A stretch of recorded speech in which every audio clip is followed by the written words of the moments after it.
বিসমিল্লাহির রহমানির রহিম। MS teaching হওয়ার পক্ষ থেকে সবাইকে জানাই আন্তরিক শুভেচ্ছা ও সালাম। আসসালামু আলাইকুম। আজকে শুরু করছি এসএসসি পরীক্ষার্থীদের অ্যাসাইনমেন্ট 2021 বিষয় রসায়ন, অ্যাসাইনমেন্ট নং 1।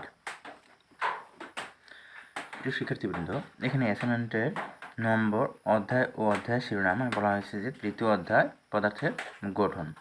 অ্যাসাইনমেন্ট: প্রতীকের পাশে উল্লেখিত ভর সংখ্যা বিশিষ্ট মৌলের নিউটন সংখ্যা, বোর মডেল অনুসারে পরমাণু গঠনের চিত্র, শক্তি স্তরে ইলেকট্রন বিন্যাস এবং উপশক্তি স্তরে অরবিটালসমূহে ইলেকট্রন বিন্যাস সংশ্লিষ্ট একটি প্রতিবেদন প্রণয়ন। এখানে একটা প্রতিবেদন প্রণয়ন করতে বলা হয়েছে নিচের মৌলগুলো দ্বারা। সোডিয়াম 11, ভর সংখ্যা হচ্ছে 23। তারপরে ফসফরাস 15, ভর সংখ্যা হচ্ছে 31। পটাশিয়াম 19, ভর সংখ্যা হচ্ছে 40। কপার 29, ভর সংখ্যা হচ্ছে 63।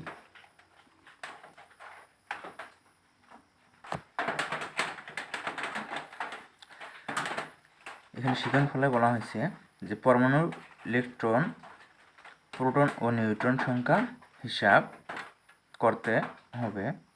2, পরমাণুর গঠন সম্পর্কে রাদারফোর্ড ও বোর পরমাণু মডেলের বর্ণনা করতে হবে। 3, পরমাণুর বিভিন্ন কক্ষপথ এবং কক্ষপথের বিভিন্ন উপস্তরে পরমাণুর ইলেকট্রন সমূহকে বিন্যাস করতে হবে।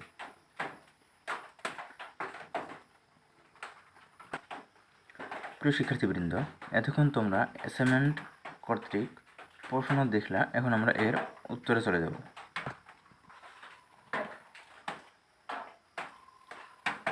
নিউটন সংখ্যা নির্ণয়। আমরা জানি কোনো মৌলে উপস্থিত প্রোটন সংখ্যাকে ওই মৌলের পারমাণবিক সংখ্যা বলে। একে জেড দ্বারা প্রকাশ করা হয়। অন্যদিকে প্রোটন সংখ্যাকে পি দ্বারা প্রকাশ করা হয়। মৌলের পরমাণুতে বিদ্যমান প্রোটন ও নিউট্রন সংখ্যার সমষ্টিকে ভর সংখ্যা বলে। ভর সংখ্যাকে এ দ্বারা প্রকাশ করা হয়।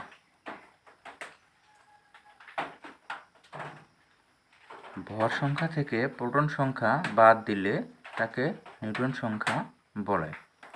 একে এন দ্বারা প্রকাশ করা হয়। এখানে এন এর ক্ষেত্রে A equal 23, P equal 11, N equal what, অর্থাৎ ভর সংখ্যা দেওয়া আছে 23, প্রোটন সংখ্যা দেওয়া আছে 11, আর এন আমাদের নিউট্রন সংখ্যা বের করতে হবে। নিউট্রন সংখ্যা হচ্ছে হোয়াট। আমরা জানি এন ইকুয়াল এ মাইনাস পি। এ হচ্ছে 23 মাইনাস পি হচ্ছে 11। 23 থেকে 11 মাইনাস করলে হবে 12। সুতরাং সোডিয়াম পরমাণুতে 12টি নিউট্রন আছে। ফসফরাসের ক্ষেত্রে দেওয়া আছে A equal 31, P equal 15, N equal what, অর্থাৎ ভর সংখ্যা দেওয়া আছে 31, প্রোটন সংখ্যা দেওয়া আছে 15, নিউট্রন সংখ্যা আমাদের বের করতে বলা হয়েছে। আমরা জানি এন ইকুয়াল এ মাইনাস পি। এর মান হচ্ছে 31 মাইনাস পির মান হচ্ছে 15। 31 থেকে 15 মাইনাস করলে হবে 16। সুতরাং পি এর নিউট্রন সংখ্যা 16। কে এর ক্ষেত্রে অর্থাৎ পটাশিয়ামের ক্ষেত্রে A equal 40, P equal 19, N equal what. তো এখানে এ হচ্ছে ভর সংখ্যা দেওয়া আছে 40, পি হচ্ছে প্রোটন সংখ্যা দেওয়া আছে 19, আর এন হচ্ছে নিউট্রন সংখ্যা আমাদের বের করতে বলা হয়েছে। আমরা জানি এন ইকুয়াল এ মাইনাস পি। এর মান হচ্ছে 40 মাইনাস পি এর মান হচ্ছে 19। 40 থেকে 19 মাইনাস করলে হচ্ছে 21। সুতরাং কে এর নিউট্রন সংখ্যা 21টি। এবার আসি আমরা কপারের ক্ষেত্রে A equal 63, P equal 29, N equal what, অর্থাৎ এ ইকুয়াল ভর সংখ্যা হচ্ছে 63, প্রোটন সংখ্যা হচ্ছে 29, নিউট্রন সংখ্যা হচ্ছে হোয়াট। আমরা জানি এন ইকুয়াল এ মাইনাস পি। এর মান হচ্ছে 63 মাইনাস পি এর মান হচ্ছে 29। 63 থেকে 29 মাইনাস করলে হচ্ছে 34। সুতরাং কপারের নিউট্রন সংখ্যা 34টি অর্থাৎ 34টি। প্রিয় শিক্ষার্থীবৃন্দ, এই ছিল নিউট্রন সংখ্যা বের করার হিসাব। এখন আমরা বোর মডেল অনুসারে পরমাণুর গঠন চিত্র দেখব। বোর মডেল অনুসারে পরমাণুর গঠন চিত্র সোডিয়ামের ক্ষেত্রে।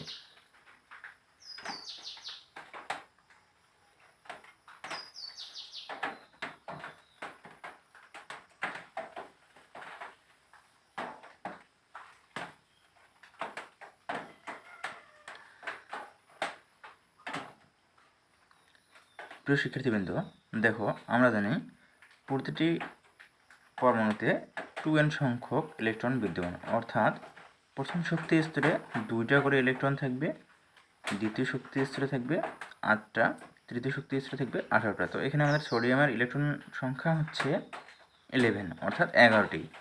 এই কারণে প্রথম শক্তি স্তরে আমরা 2টা ইলেকট্রন দিয়েছি, দ্বিতীয় শক্তি স্তরে দিয়েছি 8টা, তৃতীয় শক্তি স্তরে 1টা। তাহলে প্রথম শক্তি স্তরে 2টা, দ্বিতীয় শক্তি স্তরে 8টা, 8টা 2টে 10টা, আর তৃতীয় শক্তি স্তরে 1টা অর্থাৎ 11টি।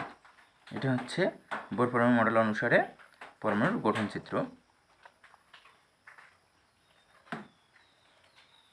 এবার আসি আমরা ফসফরাসের ক্ষেত্রে।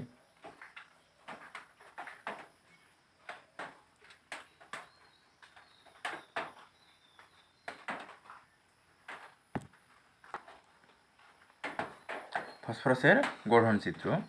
ফসফরাসের পারমাণবিক সংখ্যা হচ্ছে 15 অর্থাৎ এখানে 15টি ইলেকট্রন সংখ্যা বিদ্যমান।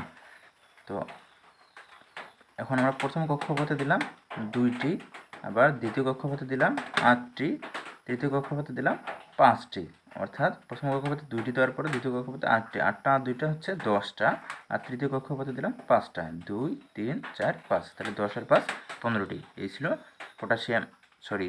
ফসফরাসের গঠন চিত্র। এবার আমরা আসবো পটাশিয়ামের গঠন চিত্র। পটাশিয়ামের গঠন চিত্রে আমরা জানি পটাশিয়ামের পারমাণবিক সংখ্যা হচ্ছে 19 অর্থাৎ পটাশিয়ামে 19টি ইলেকট্রন বিদ্যমান।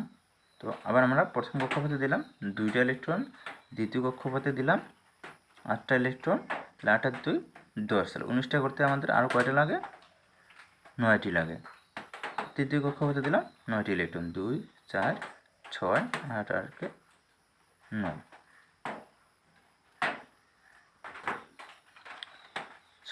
দেখো প্রথম কক্ষপথে 2টি, দ্বিতীয় কক্ষপথে 8টি, 8টি 2টি 10টি, তৃতীয় কক্ষপথে দেওয়া আছে 2 4 6 8, তাহলে 10টি আর হচ্ছে 8টি 18টি, আর তৃতীয় কক্ষপথে দেওয়া আছে 1টি। হচ্ছে পটাশিয়ামের গঠন চিত্রে 19টি।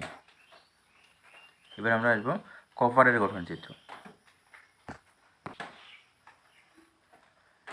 দেখো কপারের গঠন চিত্রে প্রথম কক্ষপথে আছে ইলেকট্রন 2টি, তারপর হচ্ছে দ্বিতীয় কক্ষপথে আছে 2 4 6 8টি, তারপর তৃতীয় কক্ষপথে আছে 2 4 6 8 10 12 14 16 18টি, তাহলে 2টি আর হচ্ছে 8টি 10টি, 10টি আর 18টি হচ্ছে 28টি, আর এই চতুর্থ কক্ষপথে আছে একটাই হচ্ছে কপারের ইলেকট্রন সংখ্যা হচ্ছে 19টি। এটা হচ্ছে কপারের গঠন। এবার শক্তি স্তরে ইলেকট্রন বিন্যাস নির্ণয় করব। শক্তি স্তরে ইলেকট্রন বিন্যাস পারমাণবিক সংখ্যা, মৌল, কক্ষপথ বা শেল বা শক্তি স্তর। পারমাণবিক সংখ্যা হচ্ছে 11 15 19 29। মৌল হচ্ছে সোডিয়াম, ফসফরাস, পটাশিয়াম, কপার। কক্ষপথ বা শেল বা শক্তি স্তর হচ্ছে প্রথম শেল কে শেল, তারপরে দ্বিতীয় শক্তি স্তর বা শেল হচ্ছে এল শেল, তৃতীয় শক্তি স্তর এম শেল, চতুর্থ শক্তি স্তর এন শেল। তাহলে প্রথম শক্তি স্তরে থাকবে সোডিয়ামে 2টি ইলেকট্রন, দ্বিতীয় শক্তি স্তরে থাকবে 8টি ইলেকট্রন, তৃতীয় শক্তি স্তরে থাকবে 1টি ইলেকট্রন। তারপরে ফসফরাসের ক্ষেত্রে ফসফরাসের প্রথম শক্তি স্তরে থাকবে 2টি ইলেকট্রন, দ্বিতীয় শক্তি স্তরে থাকবে 8টি ইলেকট্রন, তৃতীয় শক্তি স্তরে থাকবে 5টি ইলেকট্রন। এই হচ্ছে ফসফরাসের 15টি ইলেকট্রন, 8 5 13, 13 আর 2 হচ্ছে 15। তারপরে পটাশিয়ামের ক্ষেত্রে পটাশিয়ামের প্রথম কক্ষপথে থাকবে 2টি ইলেকট্রন, দ্বিতীয় কক্ষপথে থাকবে 8টি ইলেকট্রন, তৃতীয় কক্ষপথে থাকবে 8টি ইলেকট্রন, আর চতুর্থ কক্ষপথে থাকবে 1টি ইলেকট্রন। এই হচ্ছে 19টি ইলেকট্রন।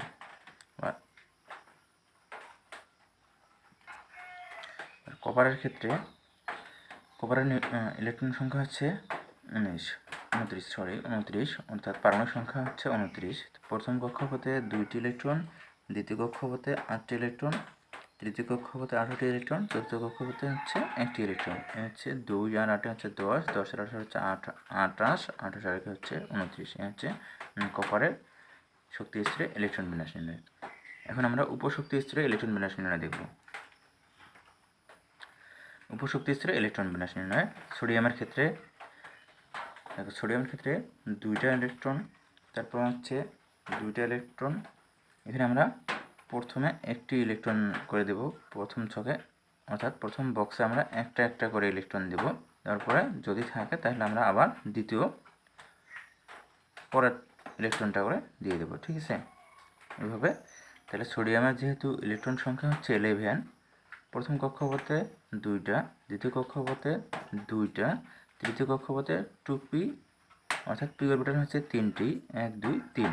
এখানে পিতে আছে 6টি ইলেকট্রন, প্রথম বক্সে 2টি ইলেকট্রন, পরের বক্সে 2টি, তারপরে বক্সে হচ্ছে 2টি, হচ্ছে 6টি ইলেকট্রন। আর 3s অরবিটাল হচ্ছে 1টি, আর এখানে ইলেকট্রন সংখ্যা হচ্ছে 1টি, কারণ এখানে একটি ইলেকট্রন দেওয়া আছে। এবার ফসফরাসের ক্ষেত্রে প্রথম শক্তি স্তরে 2টি ইলেকট্রন, এই কারণে স্পিনগুলো হচ্ছে বিপরীতমুখী। দ্বিতীয় শক্তি স্তরে 2টি ইলেকট্রন, এটারও স্পিনগুলো বিপরীতমুখী। তৃতীয় শক্তি স্তরে হচ্ছে 6টি ইলেকট্রন, অর্থাৎ পি অরবিটাল হচ্ছে 3টি, এখানে 3 দুগুণে 6টি ইলেকট্রন। স্পিনগুলো হচ্ছে একটার অপোজিটে, অর্থাৎ বিপরীতমুখী। 3s অরবিটাল আছে 2টি ইলেকট্রন, আর পি অরবিটালে থাকতেছে অবশিষ্ট 3টি ইলেকট্রন। এখানে পি অরবিটাল হচ্ছে 3টি, px py pz। এখানে যেহেতু অবশিষ্ট 3টি ইলেকট্রন রয়েছে, এখানে পিএক্সকে একটা দেওয়া আছে, তারপর পিওয়াইয়ে একটা, পিজেডে একটা। এখানে 3টা ইলেকট্রন, স্পিনগুলো এই কারণে একই দিকে হচ্ছে, ঠিক আছে। এবার আমরা আসবো পটাশিয়ামের ক্ষেত্রে। তাহলে পটাশিয়ামের প্রথম শক্তি স্তরে 2টি ইলেকট্রন, দ্বিতীয় শক্তি স্তরে 2টি ইলেকট্রন, তৃতীয় শক্তি স্তরে পি অরবিটাল আছে 6টি ইলেকট্রন, আর এস অরবিটাল আছে 2টি ইলেকট্রন। দ্বিতীয় শক্তি স্তরে পি অরবিটাল আছে 6টি ইলেকট্রন, এখানে পি অরবিটাল আছে 3টি, px py pz। তাহলে প্রথম x এর জন্য আছে 2টি, y এর জন্য আছে 2টি, আর z এর জন্য আছে 2টি, অর্থাৎ px এর জন্য 2টি, py এর জন্য 2টি, pz এর জন্য 2টি। আবার 3s এটা হচ্ছে 2, অর্থাৎ s অরবিটাল হচ্ছে s অরবিটালে 2টি ইলেকট্রন। তারপরে পি অরবিটাল হচ্ছে 3টি, পি অরবিটাল আছে কয়টি ইলেকট্রন? 6টি ইলেকট্রন। তাহলে px এর জন্য আছে 2টি, py এর জন্য আছে 2টি, pz এর জন্য আছে 2টি, এ হচ্ছে 6টি। তারপরে 4s1 s, অর্থাৎ এখানে 19টি ইলেকট্রন করতে গেলে আমাদের আর একটি ইলেকট্রন লাগে, সেই কারণে s অরবিটালে একটি ইলেকট্রন দিয়ে দিয়েছি, ঠিক আছে। এবার আমরা কপার ইলেকট্রন নিয়ে দেখব। কপারের ক্ষেত্রে তাহলে প্রথম শক্তি স্তরে 2টি ইলেকট্রন, আর দ্বিতীয় শক্তি স্তরে আছে 8টি ইলেকট্রন, s অরবিটালে 2টি, আর পি অরবিটালে আছে 6টি। তো পি অরবিটালে আমরা তো একটু আগে বলছিলাম যে পি অরবিটাল হচ্ছে 3টি, px py pz। px এর মধ্যে আছে 2টা ইলেকট্রন, py এর মধ্যে আছে 2টা ইলেকট্রন, pz এর মধ্যে হচ্ছে 2টা ইলেকট্রন। এগুলো স্পিনগুলো হবে যেগুলো এখানে 2টা করে আছে বিপরীতমুখী হবে। আগে আমরা প্রথম স্পিনের কাজ করব, তারপরে যদি ইলেকট্রন থাকে তখন আমরা এই দ্বিতীয় ইলেকট্রনটা করে কাজ করব, অর্থাৎ দ্বিতীয় স্পিনে কাজ করব। এখন 3s অরবিটালের ইলেকট্রন আছে 2টি, এই কারণে স্পিনগুলো হচ্ছে বিপরীতমুখী। তারপরে পি অরবিটাল হচ্ছে 3টি, px py pz। তাহলে px এ 2টা ইলেকট্রন থাকবে, py এ 2টা ইলেকট্রন থাকবে, pz এ 2টা ইলেকট্রন থাকবে। তারপর হচ্ছে ডি অরবিটালে আছে কয়টি ইলেকট্রন? 10টি ইলেকট্রন। আমরা জানি ডি অরবিটাল হচ্ছে 5টি। তাহলে প্রথম অরবিটালে থাকবে 2টি, পরের অরবিটালে 2টি, তারপর অরবিটালে 2টি, অর্থাৎ তৃতীয় কক্ষপথে থাকতেছে, উপশক্তিতে থাকতেছে 2টি, চতুর্থতে 2টি, পঞ্চমে 2টি, অর্থাৎ এই হচ্ছে 5 দুগুণে 10। পি অরবিটাল হচ্ছে 5টি, আর বাকি থাকে একটি ইলেকট্রন, সেটা হচ্ছে 4s1। এখন কপার ইলেকট্রন বিন্যাস হিসাব করলে আমরা দেখতে পারবো যে এখানে তো 29টি ইলেকট্রন হয়েছে। 1 2 3 4 5 6 7 8 9 10 11 12, 13, 14, 15, 16, 17, 18, 19, 20, 21, 22, 23, 24, 25, 26, 27, 28 হচ্ছে 29। তো প্রিয় শিক্ষার্থীবৃন্দ, এই ছিল তোমাদের অ্যাসাইনমেন্টের উত্তর। যদি আমার চ্যানেলটাকে ভালো লাগে তাহলে তোমরা তোমার বন্ধুদের মাঝে শেয়ার করো, বেশি বেশি করে লাইক কমেন্টস করো। আজ এ পর্যন্তই। আল্লাহ হাফেজ।